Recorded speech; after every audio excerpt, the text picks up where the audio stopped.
कश्मीर में ऐसा क्या बड़ा हुआ जो हमें नहीं पता चल पाया। धारा 370 के खत्म होने के बाद उठाया गया सबसे बड़ा कदम। पूरे जम्मू कश्मीर की किस्मत बदल देने वाला है ये फैसला। जी हाँ, आपने सही सुना है। हमारी सरकार का यह फैसला जम्मू कश्मीर को एकदम बदल कर रख देगा। बीते कुछ दिनों पहले जम्मू और कश्मीर में पहले शिखर सम्मेलन का आयोजन किया गया, जिसमें 19,000 करोड़ रुपए के 29 समझौते किए गए हैं। 19,000 करोड़ रुपए की सौगात मिलने वाली है जम्मू और कश्मीर को। इसी निवेशक के लिए भारत की सबसे बड़ी कंपनियां जम्मू कश्मीर में एंटर कर रही हैं।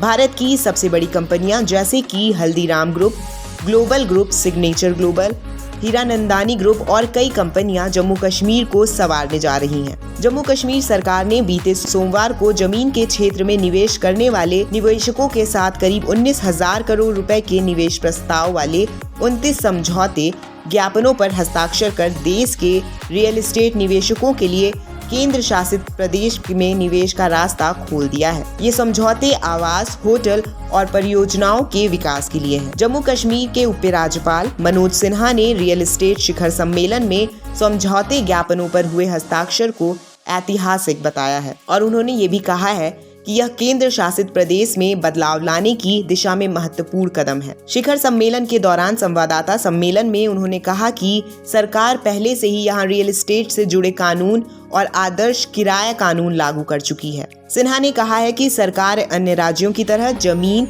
मकान और दुकान के पंजीकरण पर स्टंप शुल्क के छूट देगी और परियोजनाओं को तेजी से तेज करेगी। उद्योग संगठन नारेडेको ने कहा है कि हीरानंदनी समूह, सिग्नेचर ग्लोबल और रहेजा डेवलपर्स समेत कई कंपनियों ने 18,900 करोड़ रुपए के निवेश प्रस्ताव वाले समझौते ज्ञापनों पर हस्ताक्षर किया है। अन्य रियल एस्टेट कंपनियों में समयु ग्रुप, रौनक ग्रुप, गोयल गंगा, श्री नमन ग्रुप ने आवासीय परियोजनाओं के लिए शुरुआती समझौतों पर हस्ताक्षर किए। वहीं होटल परियोजनाओं के लिए शैले होटल्स ने समझौता ज्ञापन पर हस्ताक्षर किया है। उद्योग और वाणिज्य विभाग ने हल्दीराम समूह के साथ जम्मू कश्मीर में इकाई लगाने को लेकर समझौते पर हस्ताक्षर किए। इस सम्मेलन का आयोजन जम्मू कश्मीर सरकार, केंद्रीय आवास और शहरी मामलों के मंत्रालय तथा रियल एस्टेट कंपनियों के संगठन national real estate development council ने किया है। सिन्हा ने कहा है कि इन समझौते में जम्मू कश्मीर में रोजगार में मदद मिलेगी। उन्होंने घोषणा की कि किसी प्रकार का रियल एस्टेट सम्मेलन अगले साल 21 और 22 मई को श्रीनगर में होगा। विपक्षी दलों के विकास के नाम पर स्थानीय लोगों की जमीन हड़पने के आरोप के बारे में पूछे जाने पर सिन्हा ने कहा कि यह डर पैदा करने और लोगों को भड़काने का प्रयास है। उन्होंने कहा है कि इस जनसंख्या संबंधी कोई परिवर्तन नहीं होगा। इससे पहले सिन्हा के सम्मेलन को संबोधित करते हुए कहा गया था कि कुछ लोग नहीं चाहते कि जम्मू कश्मीर के लोगों को अन्य राज्यों की तरह सुविधाएं और विकास का लाभ मिले। उन्होंने कहा कि लोगों को गुमराह करने का प्रयास किया जा रहा है और बेरोजगारी तथा विकास के होने के पीछे अन्य कारण के अलावा भी एक वजह है। सिन्हा ने कहा है कि जम्मू कश्मीर में प्रतिभा और क्षमता की कोई कमी नहीं है। वह दिन दूर नहीं जब केंद्र शासित प्रदेश अन्य राज्यों को बराबर होगा। हालांकि क्षेत्रीय पार्टी के नेताओं ने इस कदम को क्षेत्र की जनसांख्यिकी की लोक खतरा बनाया है। जम्मू कश्मीर के पूर्व मुख्यमंत्रियों उमर अब्दुल्ला और महबूबा मुफ्ती ने केंद्र शासित प्रदेश को रियल एस्टेट निवेशकों के लिए खोलने को लेकर सोमवार को प्रशासन पर निशाना साधा और आरोप लगाया है कि क्षेत्र की जनसांख्यिकी को बदलने के लिए ऐसा किया जा रहा है। अब्दुल्ला ने ट्विटर पर लिखा, एक बार फिर सरकार की असली मंशा सामने आ गई है। लद्दाख के लोगों की जमीन, नौकरी और अधिवास कानून और पहचान को सुरक्षित रखते हुए जम्मू कश्मीर को बिक्री के लिए रखा जा रहा है। जम्मू कश्मीर के लोगों को सावधान रहना चाहिए। निवेशक कश्मीर से बहुत पहले जम्मू में जमीन खरीदेंगे। तो वहीं महबूबा मुफ्ती ने आरोप लगाया है कि भारत के एकमात्र मुस्लिम बहुल राज्य को अमानवीय बनाने और अलग थलग कर कमजोर करने के लिए जम्मू कश्मीर के विशेष दर्जे को अवैध तरीके से रद्द कर दिया गया था। महबूबा ने ट्वीट किया, भारत के एकमात्र मुस्लिम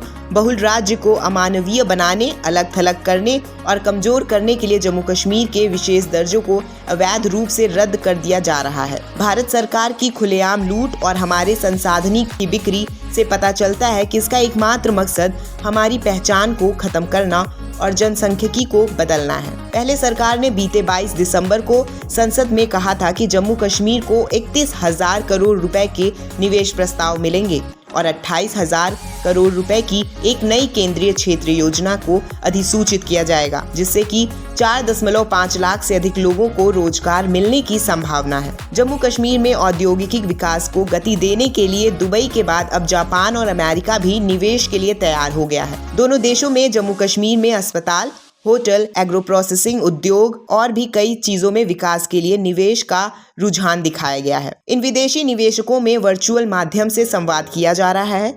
उम्मीद है कि अगले 2 से 3 माह में इनके साथ भी MOU साइन कर विदेशी निवेश को बढ़ावा दिया जाएगा। प्रदेश प्रशासन ने हाल ही में दुबई सरकार से MOU साइन किया है। इसमें बागवानी, कृषि, हस्तशिल्प आदि उत्पादों के देश दुनिया में निर्यात के लिए रास्ता खोल दिया गया है। इस उद्देश्य से जम्मू कश्मीर को अन्य देशों में सीधे जोड़ने के लिए अंतर्राष्ट्रीय हवाई सेवा और बंदरगाहों का विस्तार किया जाएगा। इस कड़ी में श्रीनगर एयरपोर्ट में शारजहां के लिए 23 अक्टूबर से अंतर्राष्ट्रीय उड़ान शुरू की जा रही है। जम्मू कश्मीर में वर्तमान में देश में विभिन्न हिस्सों में 30,000 करोड़ रुपए के औद्योगिक प्रस्ताव आ चुके हैं और मार्च 2022 तक इस आंकड़े को 50,000 करोड़ पहुंचाने का लक्ष्य है। उद्योग एवं वाणिज्य विभाग ने निवेशकों के निवेश की सरल प्रक्रिया के लिए जम्मू कश्मीर औद्योगिकी भूमि आवंटन नीति 2021-30 में संशोधन भी किया है। जम्मू कश्मीर को मेडिसिटी हब बनाने के लिए किया जा रहा है। ये श्रीनगर के सेमापोरा क्षेत्र में एक कंपनी ने 500 करोड़ रुपए के निवेश का प्रस्ताव दिया है। जम्मू कश्मीर सरकार में औद्योगिक विकास के लिए सरकार की ओर से उद्योग एवं वाणिज्य विभाग को 25,000 कनाल भूमि हस्तांतरित की जा चुकी है, जिसमें जम्मू संभाग में 17,000 कनाल जमीन है। पाकिस्तान के राजदूत रहे अब्दुल बसित ने कहा है कि जम्मू कश्मीर में औद्योगिक विकास को बढ़ावा देने के लिए केंद्र शासित प्रदेश के साथ दुबई सरकार का एक समझौता ज्ञापन पर हस्ताक्षर करना भारत के लिए एक बड़ी सफलता है, जबकि यह समझौता पड़ोसी देश पाकिस्तान के प्रधानमंत्री इमरान खान की विदेश नीति को झटका है। दरअसल दुबई की सरकार और जम्मू कश्मीर प्रशासन ने सोमवार को इंफ्रास्ट्रक्चर को लेकर एक समझौते MOU पर हस्ताक्षर किया है।